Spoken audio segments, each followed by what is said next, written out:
Hope Channel Zambia, media that changes lives. Thank you so much for joining us on our news bulletin. Here are stories making headlines.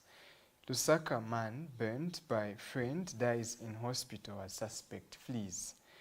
Bank of Zambia withdraws 95% of odd currency banknotes. MSMEs set to benefit from a $20 million funding initiative. And Nakosu nods HH for zero cholera outbreak in higher learning institutions. Lake Road Mission District inducts over 100 members into Dokamo. Much more stories are coming up shortly. Don't go away.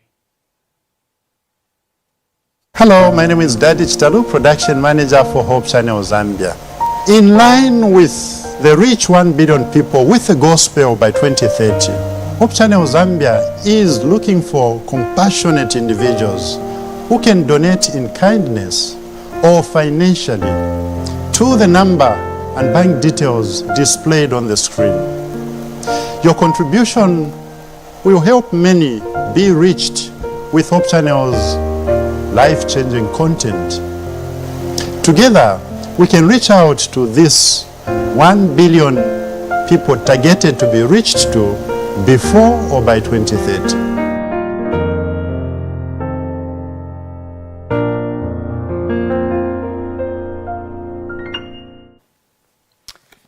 Thank you so much once again for joining us. My name is Mwene Mianga and George Kalimukwa is our sign language caster. A man of Lilanda compound in Lusaka who was set ablaze by his friend following a fight has died while receiving treatment at Levi Mwanawasa University Teaching Hospital. The victim, Gibson Zulu, died on 9 March 2026 around 21:30 hours at the hospital where he had been admitted with severe burns and head injuries sustained during the incident. Zambia police spokesperson Godfrey Chilabi has confirmed the development, stating that the incident occurred on March 8, 2026 around 20 hours. Mr. Chilabi explains that the landlord, Tom Malambo, 32, had disturbances coming from the residency of his tenant, identified as Alan, and upon checking, he found Alan and Gibson Zulu, believed to be between 26 and 30 years old, engaged in a violent fight. He stated that attempts by the landlord to intervene were unsuccessful as Alan allegedly continued assaulting Zulu while threatening anyone who tried to stop him. Mr. Chilawi said the following morning, around 05 hours on 9 March, smoke was seen coming from the house, adding that Malambo, together with neighbors, forced entry into the house and discovered Gibson Zulu on fire with severe burns. He stated that Zulu's hands and legs were bound and several household items were also destroyed in the blaze. Mr. Chilavi says following Zulu's death, police have opened a murder docket and launched a manhunt for the suspect, Alan Chibuye, who is currently on the run. The body of the deceased has since been deposited in the mortuary at Levi Mwanawasa University Teaching Hospital, awaiting post-mortem examination. The Zambia Police Service informs the public that Gibson Zulu, the victim in the previously reported case of grievous assault and arson in Ilanda compound, Lusaka, has died. Mr. Zulu died on March 9, 2026, around 21:30 hours at Levi Mwanawasa University Teaching Hospital, where he had been receiving treatment for severe burns and head injuries sustained during the incident. Following his death, a docket for murder has been opened and police have intensified the manhunt for the suspect, Alan Chibuye, who remains at large. The body of the deceased has been deposited in the mortuary at Levi Mwanawasa University Teaching Hospital, awaiting a post-mortem examination. Members of the public with information that may assist in the apprehension of the suspect are urged to report to the nearest police station. Thank you. The Bank of Zambia says it has withdrawn 95% of odd banknotes from circulation as of February 28, 2026, as part of the currency transition process. The central bank is further urging members of the public to exchange odd banknotes for the new currency series before March 31st, 2026 deadline. The bank has clarified that there will be no extension to the deadline, meaning odd banknotes will cease to be a legal tender after the set date, and this excludes the coins. Micro, small and medium enterprises, MSMEs, in Zambia, particularly women-owned and women-led businesses, are set to benefit from a $20 million financing initiative between British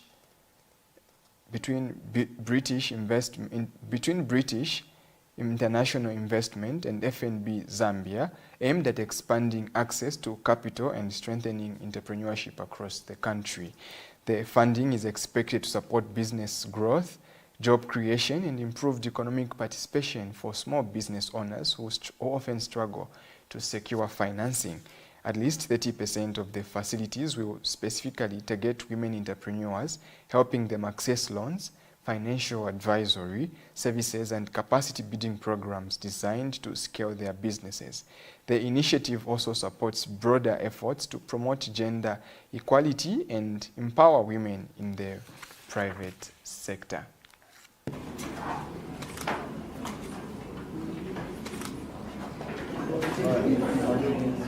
This financial agreement is also a shared commitment to unlocking potential, empowering entrepreneurs, and driving inclusive growth.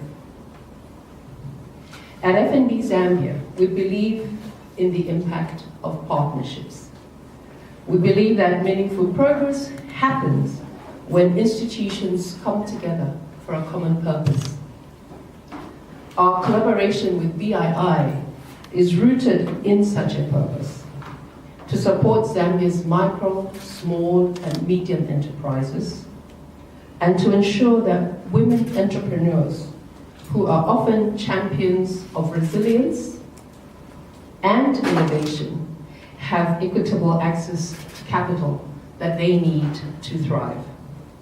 Micro, small, medium enterprises are the heartbeat of the continent, and indeed is the heartbeat of the Zambian economy. As many of you know, and as highlighted by the CEO, this is very much a key segment. And it's also a key segment because it's a segment that receives the least capital flow. So for us, again, that's a key driver for us as a development finance institution, to try and support institutions that do see this segment as a key segment. This segment makes up majority of businesses. In Zambia, 97% of Zambian businesses actually are in the SME space. It plays a critical role in employment. 88% of jobs created today in Zambia are very much in this space. It's a space that has innovation, and it's a space that includes inclusive growth when you think about how economics develop. Yeah. Zambia and Japan have strengthened their growing economic partnership following the successful hosting of the Zambia-Japan Business Forum in Lusaka, which brought together 21 Japanese investors, senior government officials, and Zambian private sector leaders. The forum builds on progress made during the President Hakainde Hichilema's state visit to Japan in February 2025, which paved the way for enhanced collaboration between the two nations. Officiating at the Business Forum, Commerce, Trade and Industry Minister Chipoka Mlenga described the event as a major milestone in advancing trade and investment relationships. Zambia's ambassador to Japan, Dr. Tobias Mulimbika, emphasized that during President Hakainde Hichilema's successful visit to Japan in February last year, commitments were made to deepen cooperation, promote trade, and increase Japanese investment in Zambia. And the Business Forum is evidence that the President's visit yields results. Meanwhile, Japanese ambassador to Zambia, Mikami Akiteru, highlighted the significance of the forum in strengthening ties between Japan and Zambia. The forum sought to move beyond traditional frameworks, exploring new avenues for collaboration and growth. A time has come when our country started developing or improving our mode of investment and partnership with our friends. And in this time, we have observed that for a very long time, our country has always depended on extractive sector. And Japan has been a part of that journey, where Zambia has always been mining and producing raw materials and exporting to the other parts of the world. I want to thank my good lady here who said we are trying to migrate from raw material export into value addition. Indeed, we are migrating from that, and it is a message that His Excellency the President has given us. It's growing in terms of the economy. We're among the 10 fastest growing economies in Africa, and also in terms of business, we are ranked in number first and also fourth globally for ease of doing business, and this is according to the World Bank. For us, I think number one is the leadership that is being provided at the moment by Mr. Hakainde Hichilema, President of the Republic of Zambia. I think he's very passionate in terms of trade and investment. Private sector driven, I believe that Japan is in that space as well. And also in terms of infrastructure, we know this is work in progress. It's ongoing, but I think we are quite, connected in terms of access to market. I think our infrastructure, of course, we keep improving, but as you set up in Zambia, infrastructure is good enough to connect you to markets. And also in terms of tax regime, as you'll be seeing as we go into details, and also political stability. Of course, from independence, we have transitioned in a very peaceful manner. The significance of this forum cannot be overstated. Our collective objective today is to elevate the business relations between Japan and Zambia to a much higher level, moving beyond traditional frameworks to forge a dynamic and truly modern partnership. Since Zambia's independence in 1964, Japan and Zambia have cultivated a relationship built upon mutual trust, nurtured through many years of dedicated development cooperation. The National Council of Students Union, NACOSU, has held President Hakainde Hichilema and his government for combating cholera outbreaks in all higher learning institutions. NACOSU Health and Environmental Affairs Secretary Dr. Njavulu Ngube disclosed that no higher learning institution recorded cholera cases. Dr. Ngube highlighted this development during a press briefing held in Lusaka today and noted that this achievement could not be achieved without the leadership of President Hakainde Hichilema. He said institutions lacked proper sanitary conveniences for students, posing a health challenge on them during their stay in schools. Since assuming office, the new Dawn government has demonstrated highly notable commitment towards strengthening Zambia's healthcare system through progressive reforms, increased investment, and people-centered health policies aimed at improving access, quality, and equity in healthcare delivery. Every nation that wants to develop must treat health as an investment and not a cost. The Council would like to indicate that we will be having a cholera awareness and sensitization program plus cleanup program that will be happening in Lusaka CBD next week on Friday. This is in the effort to contribute to the reduction of cholera cases. This is in an effort to complement the works that the President and the Ministry of Health have done thus far by reducing the cholera cases in this country and beyond. As of Student Union, we are rallying behind you, Mr. President, on this trajectory of the 2030 global cholera elimination target and are ready to work with you as ambassadors to champion this agenda. This council here wants to put it on record that it is ready, very ready. It is more than actually ready to work with the government, to work with you, the President, as collaborating partners on this particular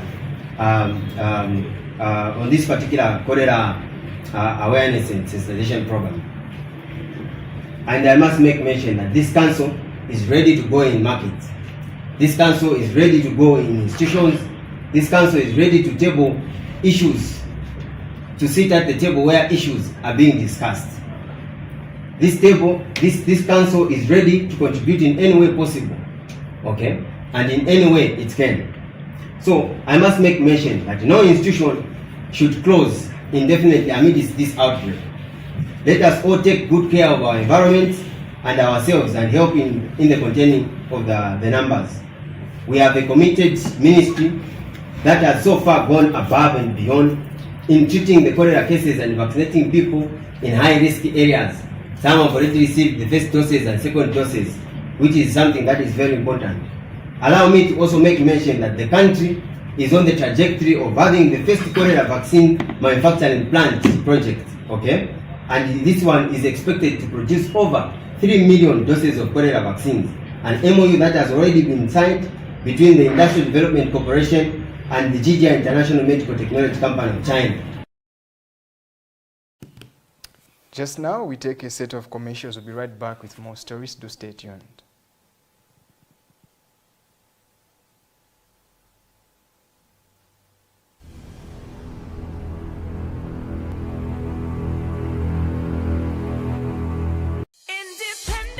Did you know that you've got the right to complain against any radio or television broadcast?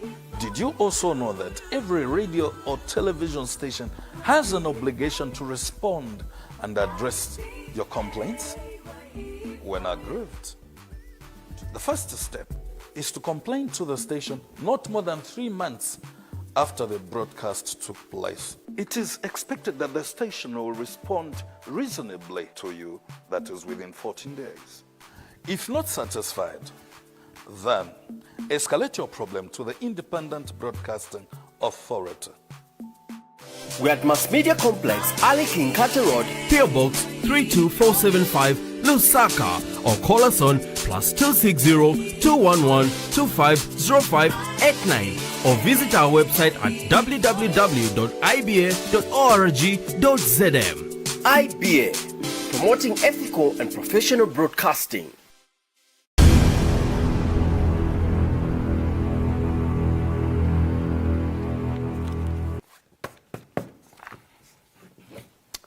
Thank you for still staying with us. We continue with the rest of the news. Citizens First Party Deputy Secretary General Dr. Mwaba Kasese Bota has urged women and youths to participate in the upcoming general elections. Dr. Bota said young people of this generation are unmatched and contain necessary skills to develop the nation. She says to promote women participation in the party, their party has created a 30% slot for leadership roles across board in the country. Dr. Bota added that Zambia is a Christian nation and as such Dr. Bota added that Zambia is a Christian nation and must behave as such. She called on the nation to uphold the tenets of Christianity beyond the written law, but also in everything that the nation does. If we do not get 30% of applications from women, it's not for lack of trying. We have genuinely set aside that 30%. We are also encouraging the youth of Zambia to participate and apply for the 226 constituency and ward-based applications. Please, the youth of Zambia, take charge of the decision-making processes of your country.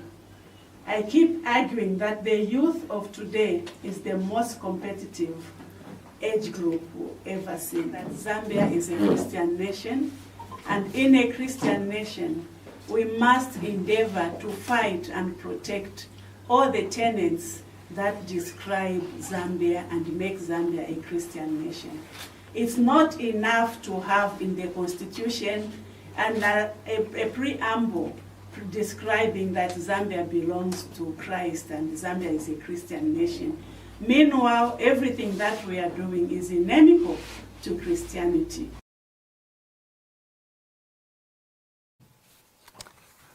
National Union of Public and Private Educators of Zambia, NUPEZ, has continued celebrating the resilience, dedication, and invaluable contributions of women in the education sector and across all spheres of society.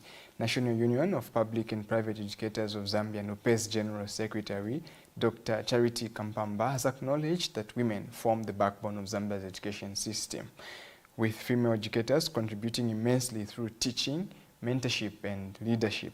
Dr. Kampamba says across classrooms and institutions, women continue to shape the minds and character of future generations, playing a critical role in advancing education and national development. The union, however, notes that many women still face significant challenges in the workplace and society, such as gender inequality in leadership positions, limited opportunities for professional advancement, and workplace discrimination. The National Union of Public and Private Educators of Zambia, NUPEZ, joins the nation and the global community in celebrating the resilience, dedication, and invaluable contributions of women in the education sector and across all spheres of society. As we mark International Women's Day under the theme, and I quote, "Rights, Justice, Action for all women and girls," we recognize the vital role women play in shaping our communities and building a stronger nation.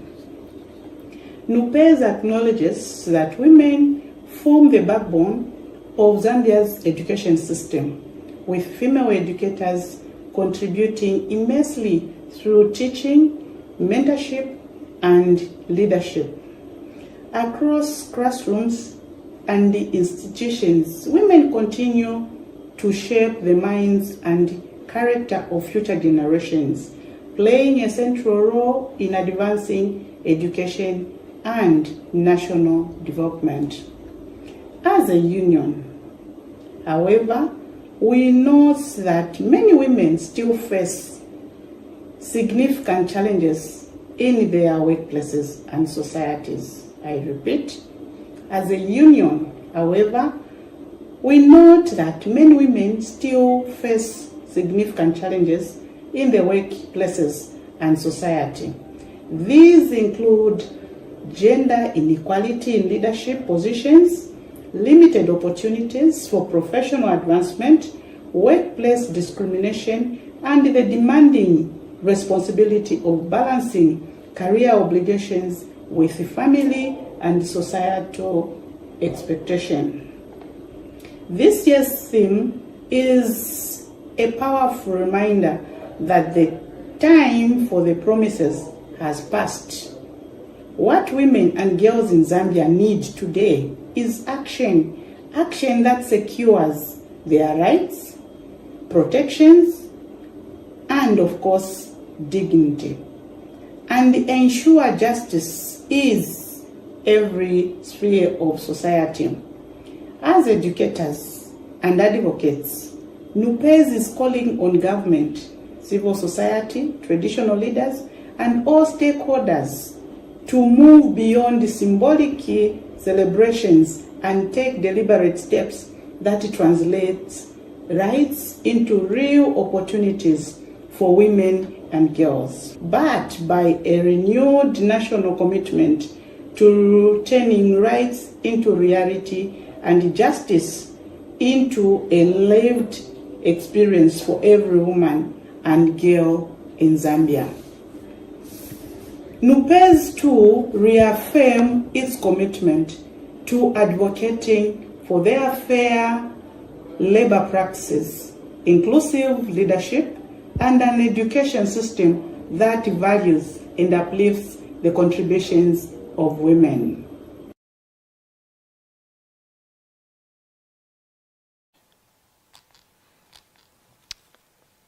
Women from various parts of the country gathered in large numbers to commemorate International Women's Day, and Kaungamashi Primary School in Shangombo district of Western Province also joined the rest of the nation in celebrating the occasion.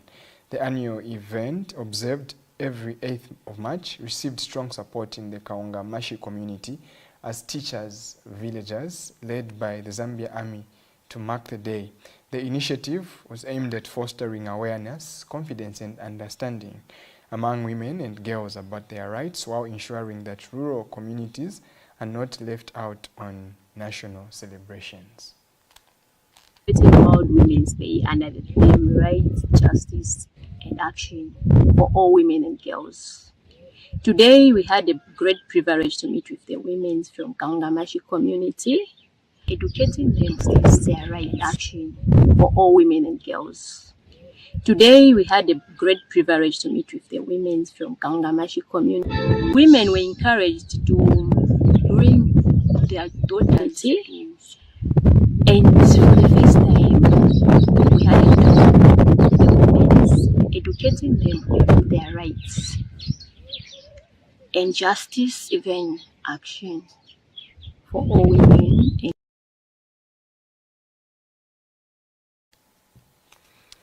Meanwhile, in Masanzala constituency, women held a colorful and joyous Women's Day celebration held at Ndabwe Primary School. Area Member of Parliament Elias Daka was present to witness the event that brought together women from various communities who showcased different activities, including traditional dances and drama performances, carrying inspiring and educational messages. Leo nankalawo sangalala kapena kuti wote mwangako kuona mumuchitira wa masewero. Aya masewero yatilangijako vyakene kapena yatipunzisa kulingana na thimu yatu ya chino chaka ya Women's Day. Yationesha kuti azimai tungatikane nawo ufulu koma ufulu usapitilile muyeso.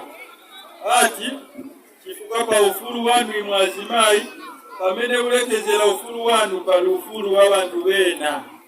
Zamve kati so pamene tisangalala tieni tuone kuti pa next pali winangu ali na ufulu wake naye. Naona sewere amene nzeri hapa mwana anali na ufulu wokhala pa nyumba pa makolo. Kumakamba kakuti maraiti ya muntu wine anapitilira. Taona kuti atate wake anagona naka mwana ndiye kuti ufulu wa mwana mwaononga.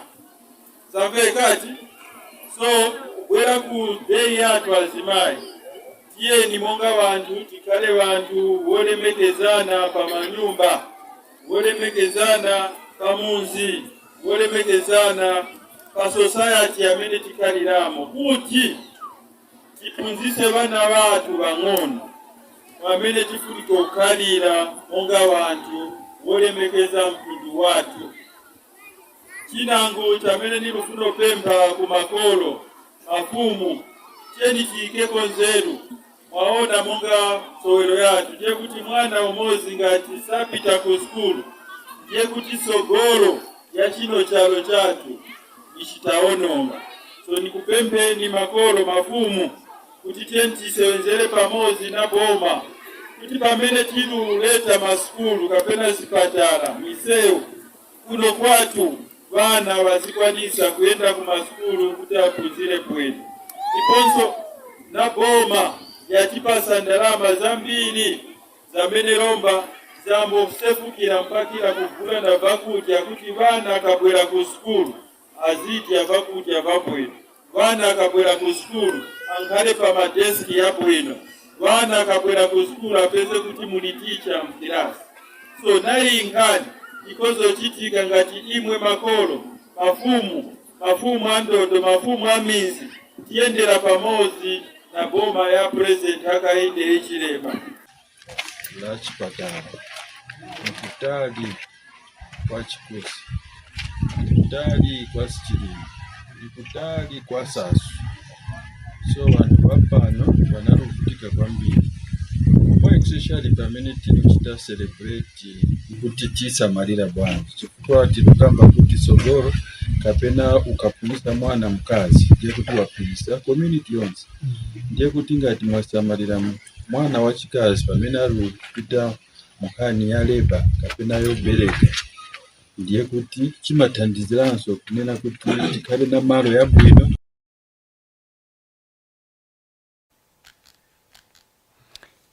Lake Road Mission District of the Seventh-day Adventist Church successfully conducted an induction for Amo and Dorcas aimed at strengthening church mission and service. The event held at Lake Road Seventh-day Adventist Church was held under the theme Empowered for Mission. The Lake Road Mission District, which comprises of 4 churches, Lake Road, Chalala, Rockview and Longacres, gathered members and leaders for the special occasion marking a commitment to service and evangelism. During the ceremony, 76 Dorcas workers were inducted, while 80 members were newly belted in the Dorcas Society.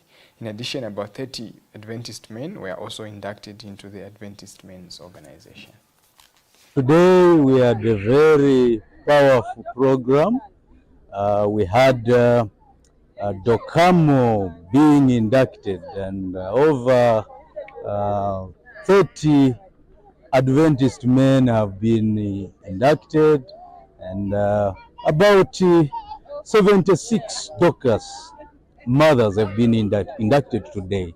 And we are just praying to God that these men and women of God that have been inducted today continue serving God, because we do live in the last day.